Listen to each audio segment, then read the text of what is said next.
In a Small Town by Christian Fennell. The wind pushes and rattles the thin tin walls of the drive shed. Hey! Jake closes the metal door behind him and walks across the cold, grease-stained concrete floor to the grease and dirt-smeared white fridge and removes a red stripe.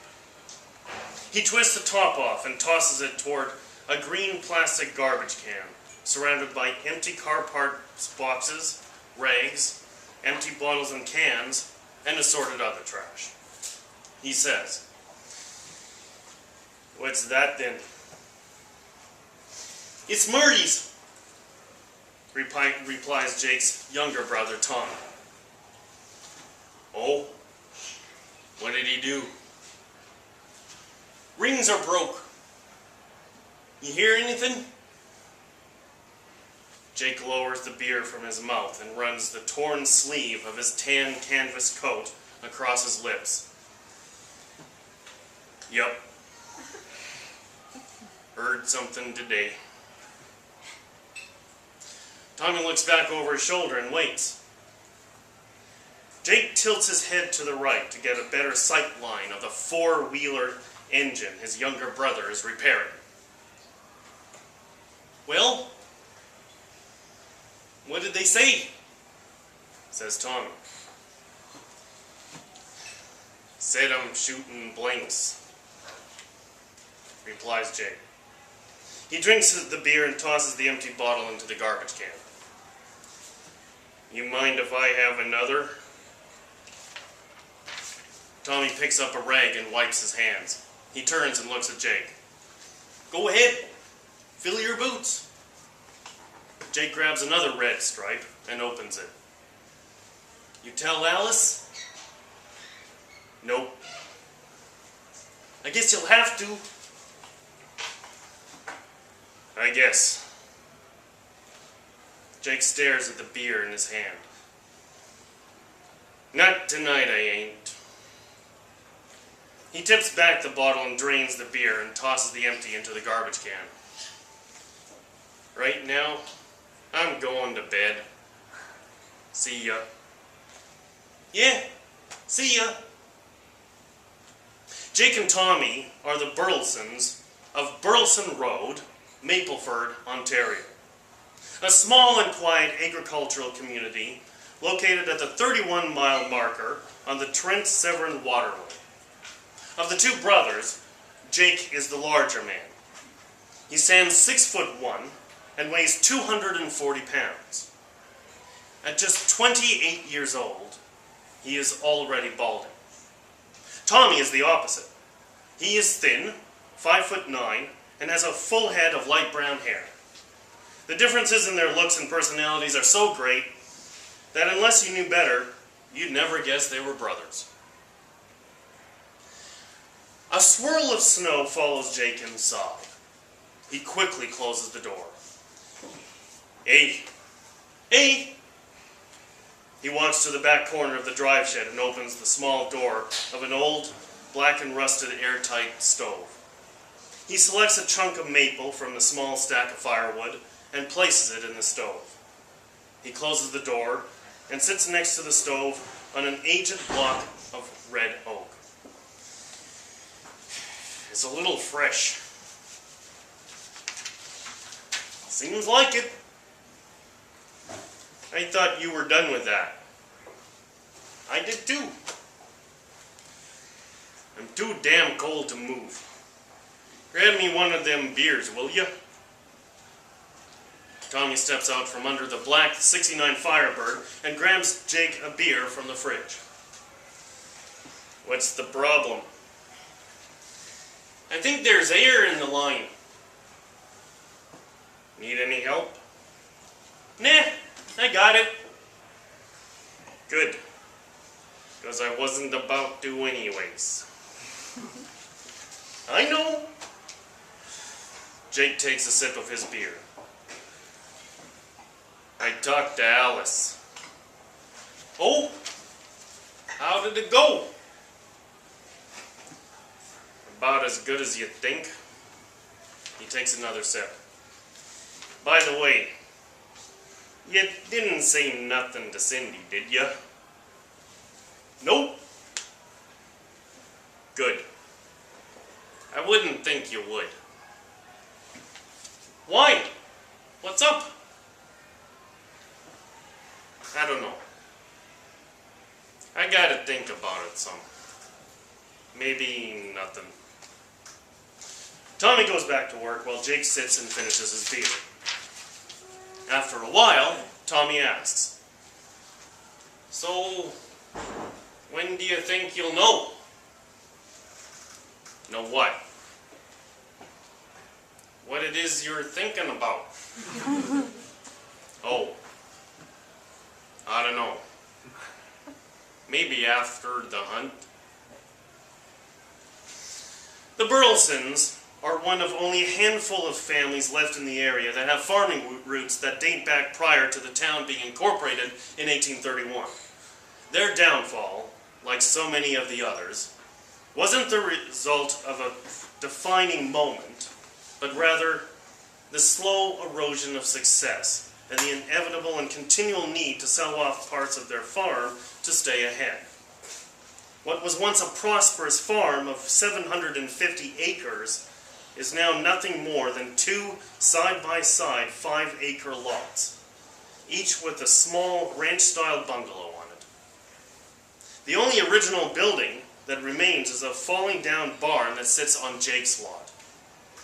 Both of the houses are heated by outdoor wood-burning stoves that have large wood sheds built next to them. Behind Tommy's house is a small tin drive shed where he runs his repair shop. For the past 9 years, Jake has worked at the logs. Hey. Jake closes the door and walks to the fridge. He removes a red stripe and twists the lid off.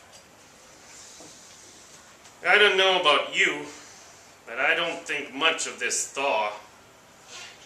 He tosses the lid towards the garbage. I guess not. That Dale's truck? Yup. Drive shaft's broke. Jake takes a sip of his beer. I was at Randy's and he's already got the head of that 10-pointer mounted on the wall of his garage. I guess he does. Jake finishes his beer and tosses the empty into the garbage. He grabs another beer from the fridge and has a seat on the block of oak. Tommy, I need to talk to you. He twists the lid off his beer and tosses it toward the garbage. Tommy turns and leans against the workbench. He grabs a rag and starts to wipe the grease off his hands. What's up? You remember when I said I had to figure out what to do? You know, about what the doc said to me? Yeah, I remember. Well, this is gonna sound a little crazy, maybe at first anyways, but when you really think about it, it ain't that crazy. What's that? Jake takes a sip of beer. 'Cause, you know how much Alice wants kids. Yup. Not that I don't, 'cause I do. I mean, you's got your 2 and they're doing okay, right? Right? Jake finishes the beer and tosses it into the garbage. He runs his sleeve across his mouth. Shit. I'm just gonna come out and say it. Why wouldn't you? I don't want to adopt some stranger's baby and say it's mine. Alice don't neither. We could get her artificially knocked up, but we can't afford it. Anyways, we wouldn't want to. So, what are you thinking? I want you to do it. What? You You heard me. You lost your goddamn mind? You want me to do Alice? That's what I'm saying. Does Alice know about this? Yep. We talked about it. Well, that's great. But do you think Cindy's gonna be okay with me walking next door and doing Alice? 'Cause I got news for ya. She ain't. She don't gotta know. What do you mean she don't gotta know? How the hell is she not gonna know? 'Cause we ain't gonna tell her. That's how. For Christ's sake, Jake, this is nuts. I can't do Alice. What do you mean you can't do Alice? She looks good. Hell, she's a lot better looking than that Pentherim girl you was doing back in high school. She wasn't that bad. The hell she wasn't. Come on, Jake. You gotta get serious with me. You don't mean this shit, do ya? I'm serious as the day is long, little brother. Look, it won't take more than a time or two. Didn't you always tell me all you had to do to knock up Cindy was to hang your pants on the bedpost? Think about it. At least the kid, it'll be a Burleson. It's the only way, Tommy. Jake stands and walks to the fridge and grabs another beer. He twists the top off and tosses it in the garbage. Anyway, I got it all worked out. We'll just get up a little extra early one day. You walk to my place and I'll come here. I'll do your morning chores while you do Alice. After you're done, you come back here like nothing's ever happened, and I'll head back to my place and get my chores done. He pauses and takes a sip of beer. Don't say nothing now. Just think about it. He finishes the beer and tosses the empty into the garbage. He walks to the door. Before he leaves, he looks back at Tommy.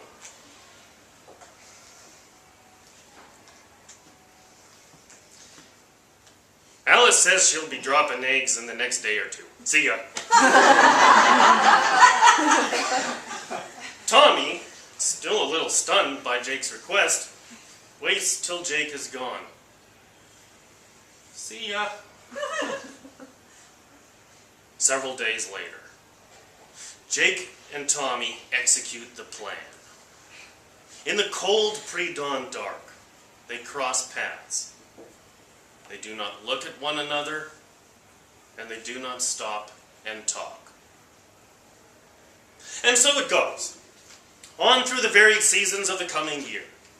Once, sometimes twice, every 28 days, followed by weeks of waiting and wondering. And then it snows. Hey. About time things froze up. I was done with all that goddamn mud. Jake walks to the fridge and grabs a beer. Grab me one too. Jake pauses and looks back at Tommy. Don't worry. I'm just having the one. Jake grabs another beer and joins Tommy sitting by the stove. He passes Tommy the beer. How come you ain't working on Jesse's spilter? I don't know. I guess I don't feel like it. They crack open their beers and toss the lids towards the garbage. Cheers. They sit and they drink. After a while, Tommy says, I never told you, but I went and saw the doc. Why? You sick or something? No, I ain't. I got tested. Tested? Why would you get tested? You got Noel and Leah. I know I got Noel and Leah. But don't it seem a little strange to you that it's coming on a year and nothing's happened? Yeah, I guess. I checked with Alice to see if yous was doing it right. And? She said you was. What did the doc say? Said I'm just like you. What? Yup. Nothing but blanks. Shit. You got that right. They drink some more. Suddenly Jake sits up and turns and looks at Tommy. That means Noel and Leah. Tommy doesn't reply.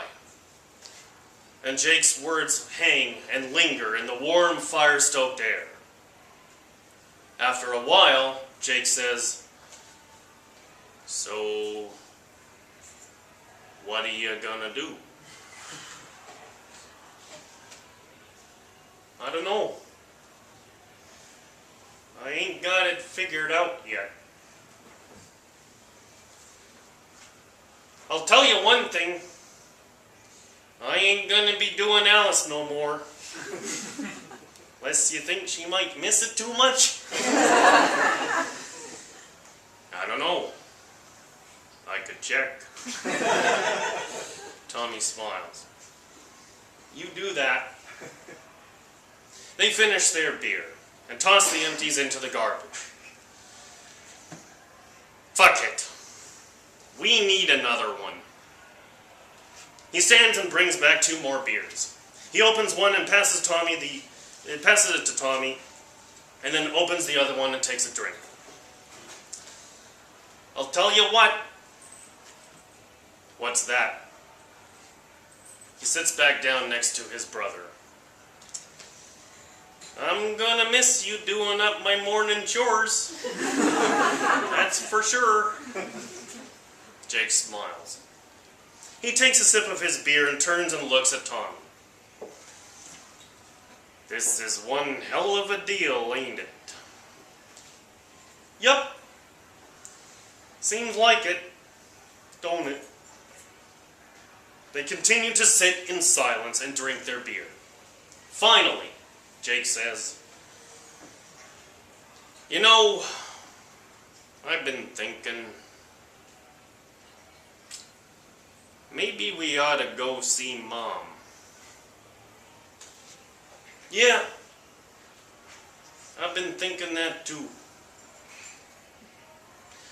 And so 2 men sit next to a small airtight stove in a small tin shed. And together they drink beer and ponder the absurdities of life. And so, I imagine, it shall always be in a small town